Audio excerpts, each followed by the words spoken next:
to this, though. Sure.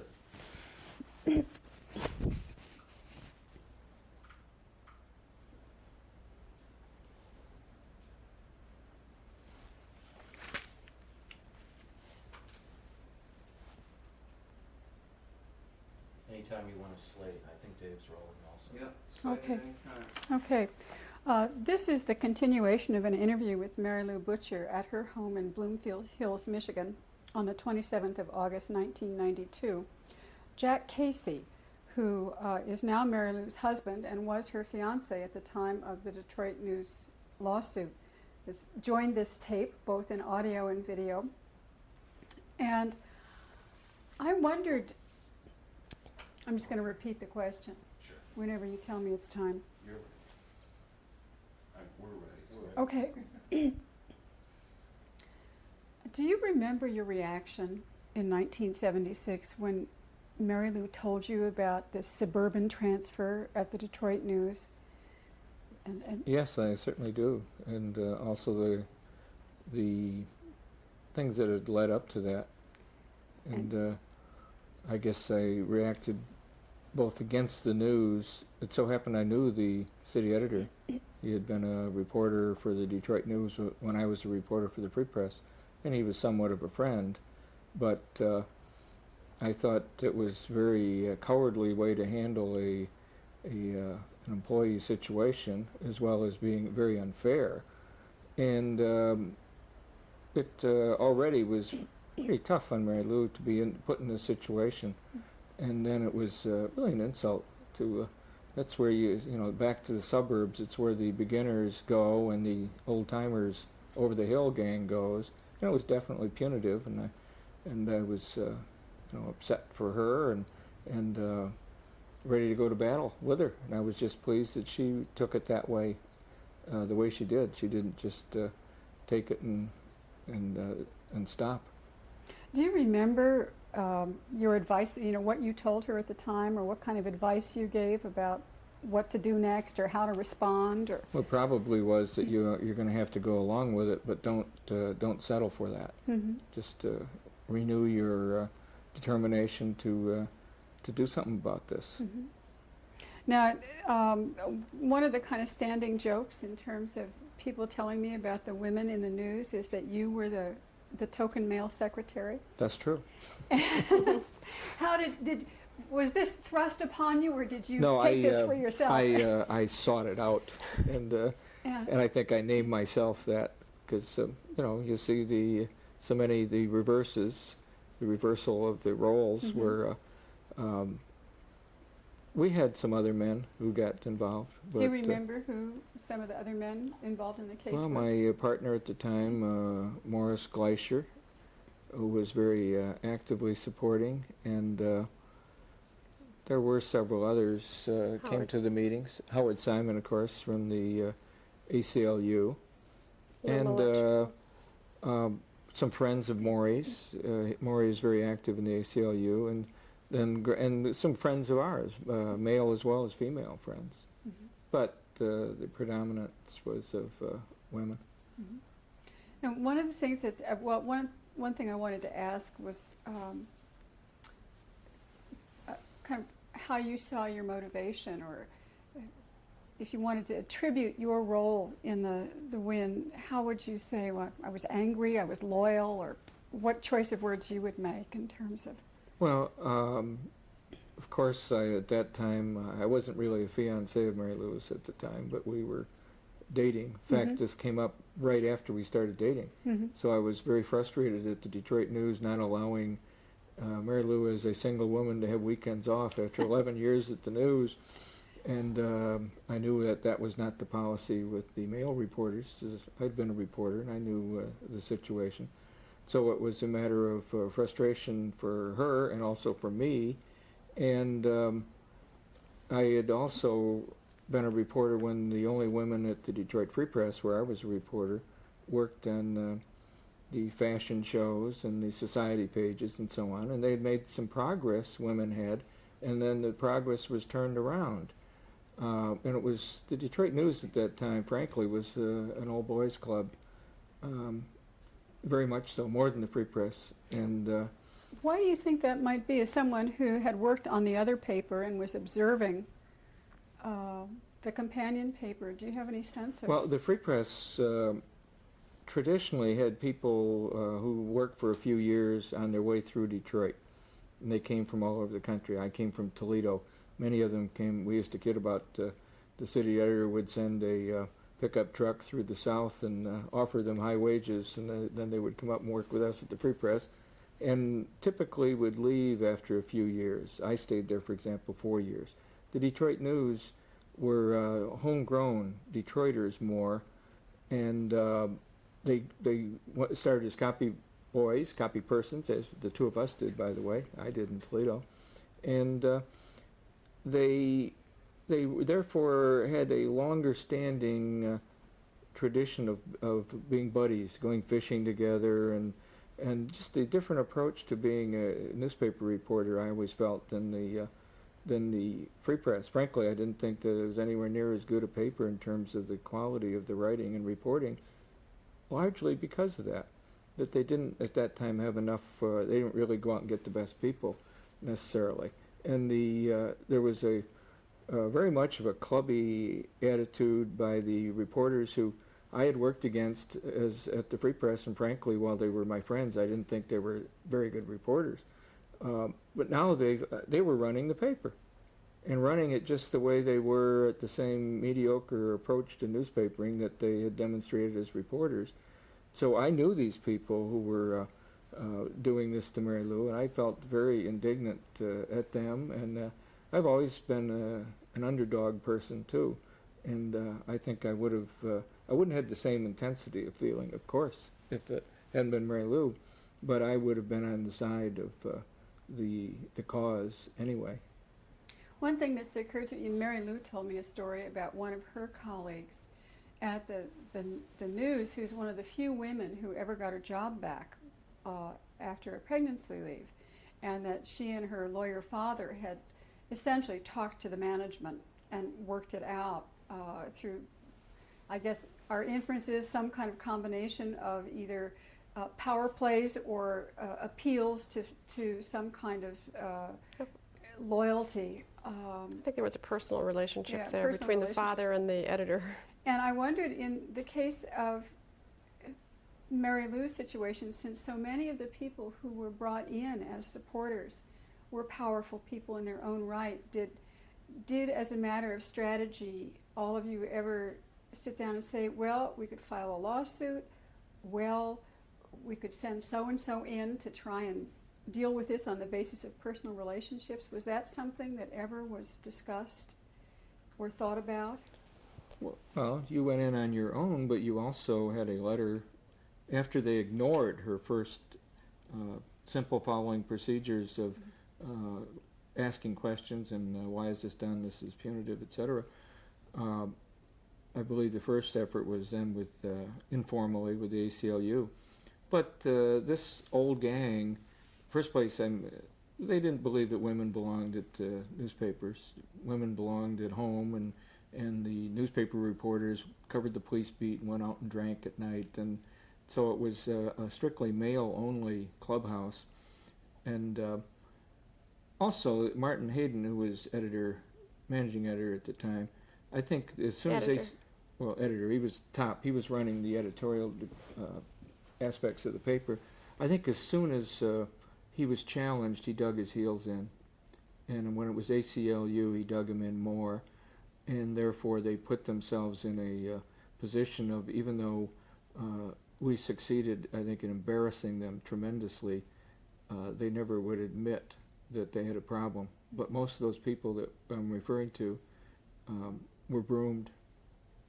They knew they had a problem after a while, and by that time it was into either litigation or about to go into litigation. It was on EEOC. So they never admitted anything, they got rid of, fired, or transferred most of the people who had caused the basic problem. But Martin Hayden was a fixture there, and he kept his job, but some of the others didn't. The managing editor did not. The city editor did not. I don't know how much you've gotten into on some of the news conferences we had, for example. Well, we've discussed them, but I don't think we've really talked about what happened in them in great detail. Well, one of Vivian them- and Mary Lou and I talked about what it felt like to be a person involved in it, but Well, my business, my background besides newspapers is news conferences and Mhm. planning these things and coalition building and the like. And the first news conference, the Detroit News, Martin Hayden and the rest, I'm sure thought that the old rules still applied, that they were very powerful, and nobody was going to talk about their internal problems. But we set up this news conference, and not only did all the media come, but at that time the Evening News Association, which owned the Detroit News, also owned Channel 4 in Detroit. Channel 4 not only came, we had made one of our points that the news had transferred all the women out, and that the community was going to suffer by not really getting a balanced picture of what's news. Only men are going to decide. And we nailed them very well on a promotional TV spot that they were running, which happy time thing with a lot of women in it. And we said they had to bring those women in from other departments. They didn't have any women in the city room. we did And talk about that. that station, that sister station, ran that spot. And I'm sure that they just hit the roof. And I think that's when they started thinking, these are different rules. We're getting embarrassed here. But again, the more they never just said, hey, can we resolve this? They just always just try. I think they thought that eventually Mary Lou would get tired of the suburbs and quit, which she did. And they thought, well, that would take care of that. But they didn't know Mary Lou, and they still, I think it was really a shock to them that they couldn't just do this the way they used to be able to do everything. Mhm. That there was some power in the other side. One of the things that, as you look at the file on this lawsuit, one of the things that one notices is that the Wynn letterhead, at least for a time, is the same address as the MGKC That's true. public relations firm. Sure. And I wondered, it occurred to me as I was looking over some materials last night to think, well, did the public relations of this lawsuit develop bit by bit, or was there a kind of a campaign and a strategy that your firm worked out for? Well, it wasn't I think Maury and I helped Mary Lou, mainly Mary Lou, Mhm. work out the strategies. And we were always known as a very independent public relations firm. So to take on the biggest paper in town was not, I think that's another thing. They would think that a PR firm isn't going to stand up to them. Well, we did. We always did. And that's not the only organization that had our address, and they usually were causes that might be less popular than this one. Mhm. The implication here being that a public relations firm couldn't afford to make enemies or something, or? I think that's a very fair statement, that most PR firms would not want to antagonize a newspaper, because most of them rely on getting publicity in the paper, and we did too, but we figured the only time that the media use our stuff is when it's of value to them, and that's fine. So what's the fear? But I could certainly name some people in town who wouldn't even come to our events because of that.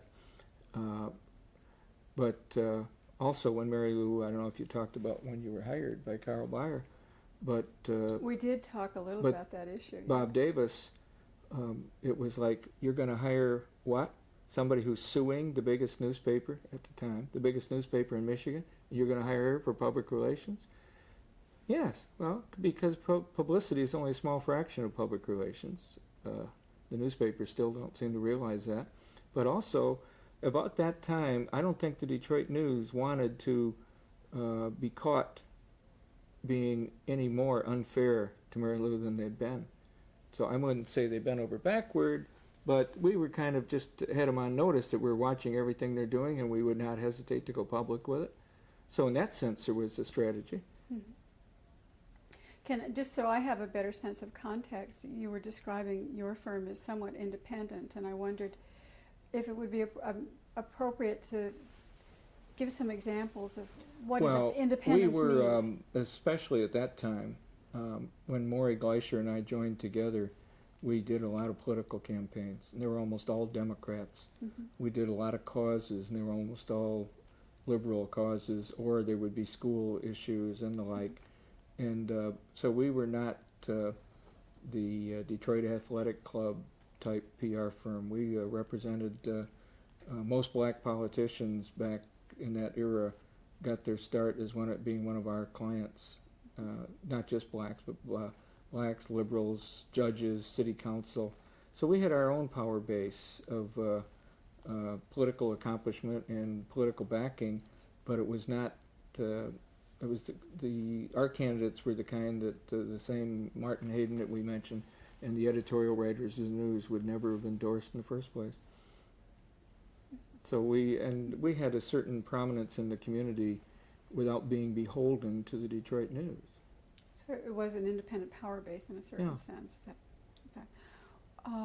One thing that Mary Lou and I talked about was the kind of support that individual members of the lawsuit, either as named complainants or as individuals who had an interest in how women were treated at the news but may or may not have felt they could talk about it publicly. Mary Lou observed in talking about someone that she wasn't sure her husband ever knew that she was participating in the lawsuit. And I wondered if you had any observations about that kind of issue from a male perspective. I mean, how you felt about it personally, but also why you think men do or do not support women in these kinds of situations. Well, I don't know that it's just men not supporting women, although that would be part of it. That perhaps they didn't want their spouse or their significant other to be out front, to take risks, and there were plenty of risks. There's plenty of risk of being losing your self-esteem. You're really the point person. I have been through that with a number of times with black leaders, with labor union people who really take a beating if they're the point person. And they generally get little, if any, credit, because once the issue is resolved, then the others come in.